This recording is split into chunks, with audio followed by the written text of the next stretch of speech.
Right now at noon, Foxconn executives are in Madison announcing plans to open a building in downtown. And Vermont Senator Bernie Sanders is in Madison today as he brings his campaign to become the presidential candidate for the Democratic Party to Madison. From the Channel3000.com Alert Center, this is News 3 Now at noon. Good afternoon, everyone. I'm Mark Kane. Thanks for tuning in to News 3 Now on this Friday afternoon. Let's head over to the Weather Center. Meteorologist Chris Reese has a look at your first alert forecast. Speechless. It's so much better today than yesterday. It is a lot better today. We even had some sunshine earlier on this morning, Mark, but the cloud cover has strolled back in. That's really what we're going to be seeing as we go through the rest of the afternoon. Here's visible cloud track right now, showing you the cloud cover that we can now show you on camera as well. This is a live look from the station. Thicker cloud cover, mainly pushing towards the east, though. I will say that.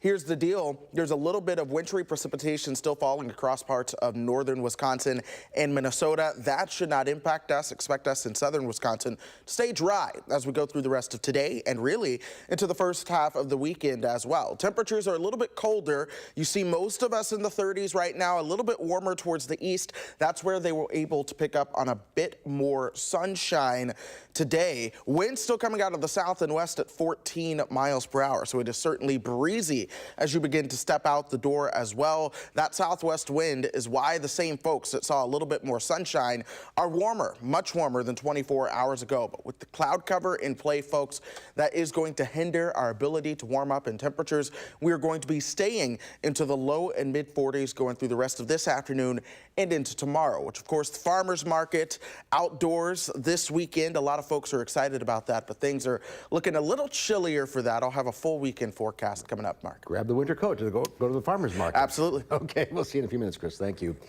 Topping our news today, Foxconn is announcing its plans to buy a building along the Capitol Square in downtown Madison. The building will feature an innovation center. The Taiwanese tech company has already announced centers for Green Bay, Eau Claire, and a headquarters in Milwaukee. The secretary of the Wisconsin Economic Development Corporation and the vice chancellor of the university relations also at today's announcement. One of the most well-known names running for the Democratic bid for president will be in Madison today. Vermont Senator Bernie Sanders is rallying at James Madison Park around 5 o'clock this afternoon. Traffic in downtown Madison right around the evening rush hour will likely be impacted, particularly around East Gorham and East Johnson streets. Doors open at 3:30. The public will be let in on a first-come, first-served basis. Sanders won the Democratic primary here in Wisconsin in 2016. His rally here in Madison is the first of 3 campaign events in battleground states. He'll stop at a community college in Michigan on Saturday and in Pittsburgh on Sunday. Like he did in his last campaign, Sanders is running on a platform for universal health care and Medicare for all. He is the second Democratic candidate to visit Madison ahead of the primaries. Beto O'Rourke campaigned here last month. Hillary Clinton, who had her emails published by WikiLeaks, has weighed in on the arrest of its founder, Julian Assange. Supporters of Assange are also speaking out as his attorneys vow to fight his extradition to the United States. Nicole Killian has more. Free the truth, free Assange! Don't shoot the messenger! Supporters of Julian Assange protested his arrest in his native Australia Friday, a day after British police dragged the WikiLeaks founder out of the Ecuadorian embassy in London, where he had been holed up for nearly 7 years. You have some familiarity with the work of Mr. Assange. I do.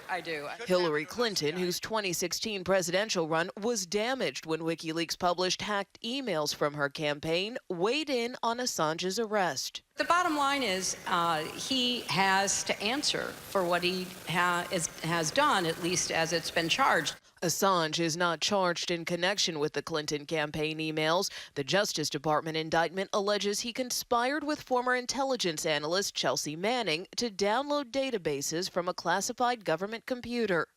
The charge in the indictment carries a penalty of up to 5 years behind bars, but a U.S. official confirms to CBS News that additional charges are likely. President Trump, who often praised WikiLeaks on the campaign trail, This WikiLeaks stuff is unbelievable. claimed he was unfamiliar with the Justice Department's conspiracy case against the WikiLeaks founder. I know nothing about WikiLeaks. It's not my thing. Assange's lawyers call him a journalist and say they will fight his extradition back to the United States. Nicole Killian, CBS News, the Justice Department. The extradition process could take months, if not years, but since the United States and Britain have a friendly extradition treaty, legal experts say it'll likely take months, not years, for Assange to be brought to the United States. New gun laws are in effect in New Zealand today, less than a month after a deadly mass shooting in that country. 50 people died during that shooting, making it the deadliest mass shooting in New Zealand's history. All types of semi-automatic weapons and assault rifles are banned. The new laws kick in 4 weeks after police say a white supremacist targeted Muslims at 2 mosques in Christchurch, killing 50 people and seriously injuring dozens more. Earlier this week, New Zealand's Prime Minister won bipartisan support for the weapons bill.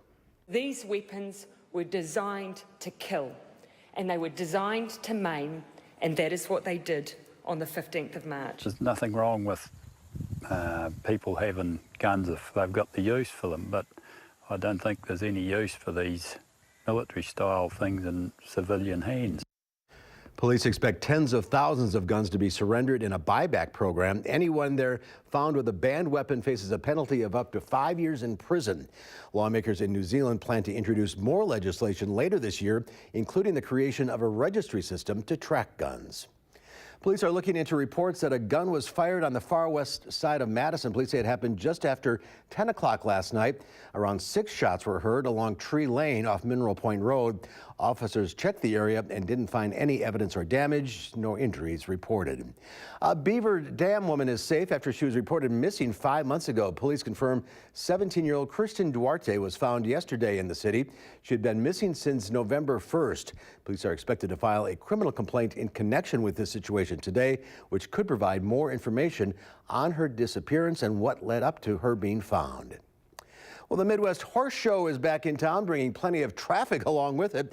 The largest 3-day horse fair in the country draws around 60,000 people to the Alliant Energy Center. It brings plenty of traffic as well. The Dane County Sheriff's Department warns drivers both on the east and westbound Beltline will be backed up from now until noon today and tomorrow. The 40th annual Midwest Horse Fair runs through Sunday. And the Pro Football Hall of Fame has announced the death of Packers great Forrest Gregg.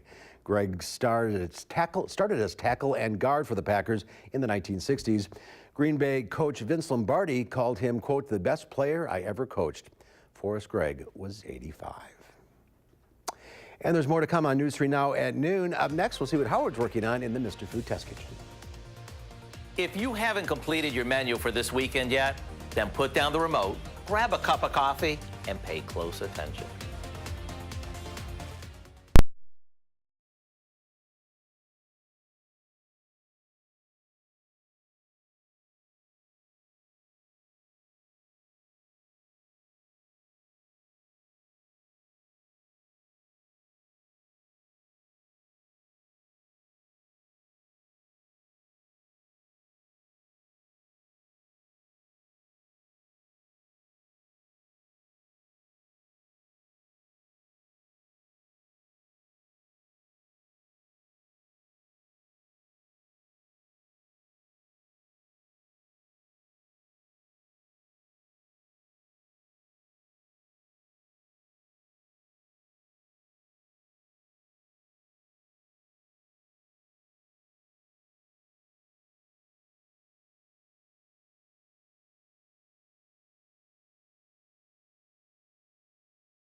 I have a question for you.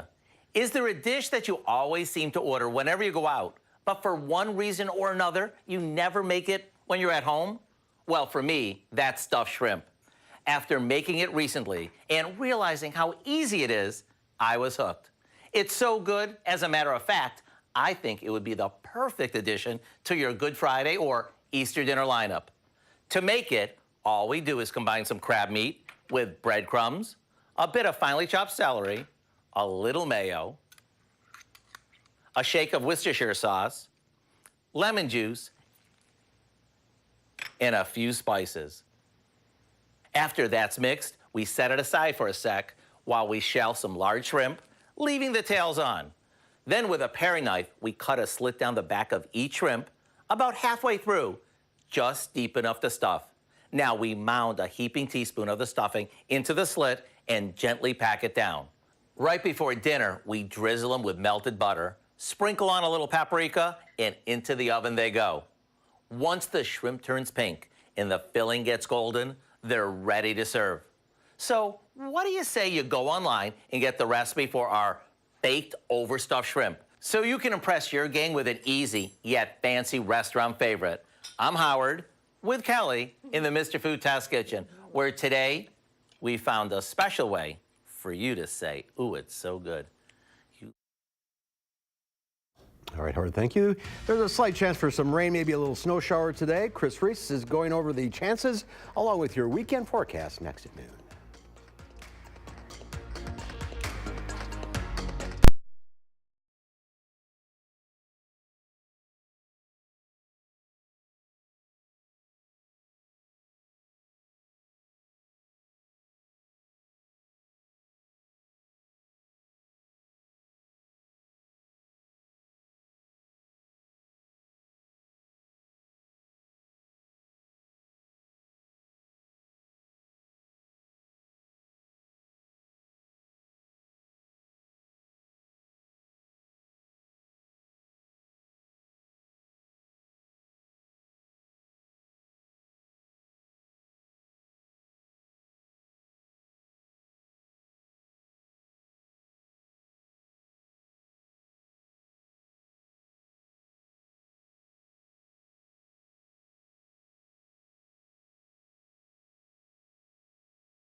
Our Call for Action phone bank is open right now, ready to take on your consumer issues. You can call our hotline. Volunteers will help you with any consumer complaints. The number is 608-270-2833. The service open every Monday, Wednesday, and Friday between 11 and 1. Well, Life Cereal is looking for its next Mikey, and two major bank companies are out with their quarterly report cards. Here's Diane King Hall with today's Money Watch report. Investors went on a buying binge to cap an up and down week on Wall Street. Stocks opened higher on a combination of strong earnings reports and deal news in the energy industry. JP Morgan Chase and Wells Fargo are both out with their quarterly report cards. JP Morgan Chase says profit rose to more than $9 billion in its first quarter, while Wells Fargo says it earned nearly $5.9 billion. Both banks beat expectations. Keep in mind, Wells Fargo is still searching for its next CEO. Chevron is making a big bet on shale oil. The nation's second largest energy company says it is buying Anadarko Petroleum for $33 billion in a combined cash and stock deal. Shale drilling has become a more favored area of growth for the energy industry. Shares of Anadarko rallied double digits on news of the deal. Some of you may remember this line. He likes it. He really likes it. Live Cereal is looking for its next Mikey. Quaker Brand says it's searching for kids between the ages of 4 and 8 to appear in an ad campaign for the cereal. It is holding casting events at Walmarts around the country. But if you're not near a casting, parents can submit their best video online by April 27th. And that's your CBS Money Watch report. For more, head to cbsmoneywatch.com. At the New York Stock Exchange, I'm Diane King Hall. Thank you, Diane. Let's check Wall Street at the noon hour. The Dow Industrials up 231 points. The NASDAQ up 24. The S&P 500 gaining 15.5. Q106 Farm Director Pam Yankee is out of the radio barn today, so here are your farm numbers.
Chris Reese is here now with our weekend first alert weather forecast. Hi, Chris. Starting things out a lot drier as opposed to the past couple of days. Still a little chilly, though. Temperatures are in the upper 30s, and that's with winds coming out of the south and west at 14 miles per hour. That's because cloud cover is keeping those temperatures a little bit more on a colder note. Towards the lakeshore, though, they had a little bit more sunshine today, so things did manage to make it into the middle and upper 40s already for some of those folks. 35 in the Dells right now. Viroqua, 1 degree above freezing as we speak. But again, here's that strong southwest wind. These are the sustained wind speeds, so of course things are indeed breezy out there. Sustained winds of 30 miles per hour right now. For our friends down in Platteville, we're staying breezy as we go through the rest of the afternoon and evening. We'll see the winds relax a little bit towards early on Saturday, starting to come more out of the west into the afternoon, but still winds of 15 to 20 miles per hour. Then into Sunday morning, we're actually going to see a little bit of a change in our wind direction coming off the lake. Another colder wind at about 15 to 20 miles per hour as well. So even though we're going to go through a couple dry hours, do expect a general breezy weekend to stick around with us. The next system that we are watching is now in the wake of this big system that came through and that is starting to exit the region right now. This caused a big dip in the jet stream, and our next system is getting caught up in that as we speak already across southern parts of Arizona and New Mexico. This, my friends, is actually going to become a pretty intense, severe weather maker across the deep south. Already you can start to see some of the cloud cover associated with that working its way into the panhandle of Texas. And as we move forward into time, we really want to watch this one. You may be hearing words such as tornado outbreak down south throughout the weekend. A big bullseye throughout the Arklatex and Arkla-Miss regions down south, where severe weather along with dangerous violent tornadoes will be possible throughout the weekend. We're going to be on the northern side of that system, and it's possible that there might be just enough cold air. Here's how things are going to play play out. This is Saturday afternoon.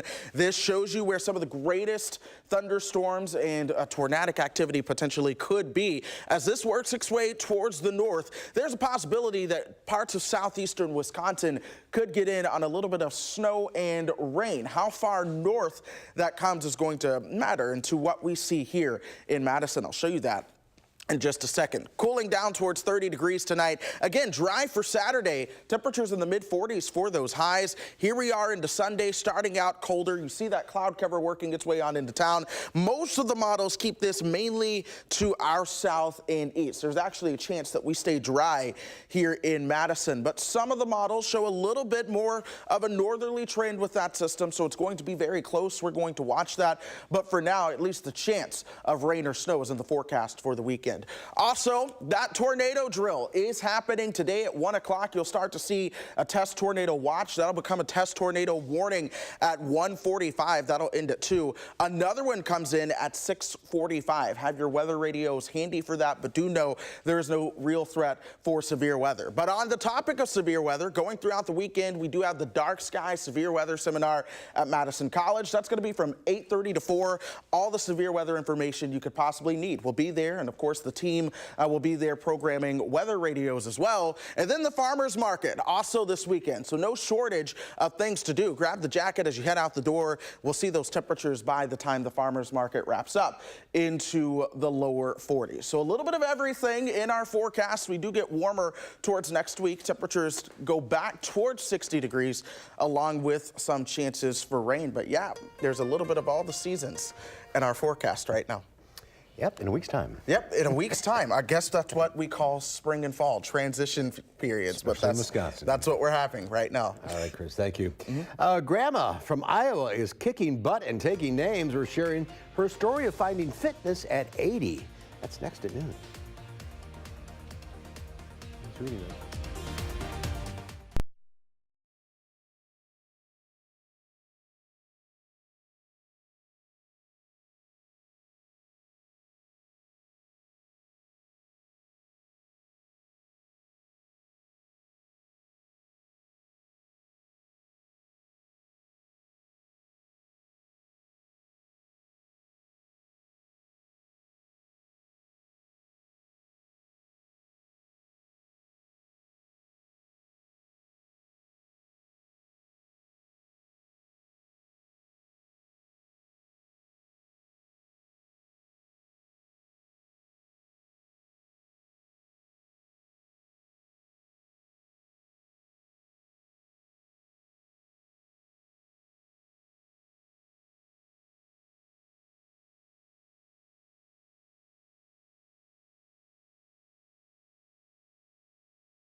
While many people become sedentary in their later years, one Des Moines woman is on her feet fighting back the clock. Cynthia Forder introduces us to the grandma testing for her black belt.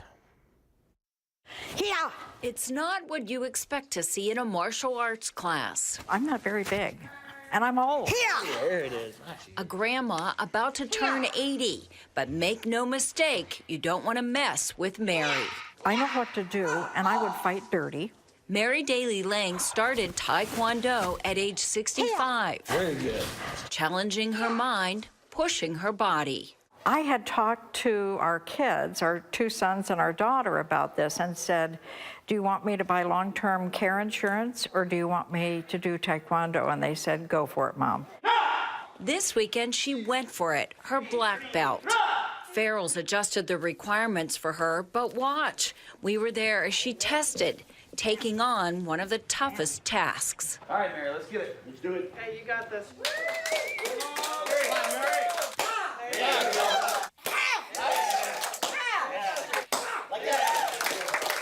I exude confidence.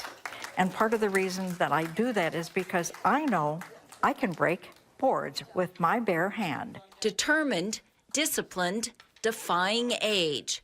What keeps her kicking? I believe that it is that you need to be active physically, socially, mentally, and spiritually. And it also means that whatever time you do have on this earth, you're going to be using it well. The other thing is, I admit, I have fun. And if I'm not having fun doing something, then I figure I've got to change what I'm doing. Lang already has a recommended black belt and has one more test to go for her first degree black belt. Don't mess with Grandma Mary, Chris. Absolutely, and really don't mess with Mother Nature. We've seen a little bit of everything as we have gone through the past couple of days, really across the country, from a blizzard to a severe weather outbreak this weekend. We have the benign forecast as we go through the next 10 days, Mark. That's right. We need something quiet. Thanks for watching, everyone. We'll see you back here at 4. Have a great afternoon.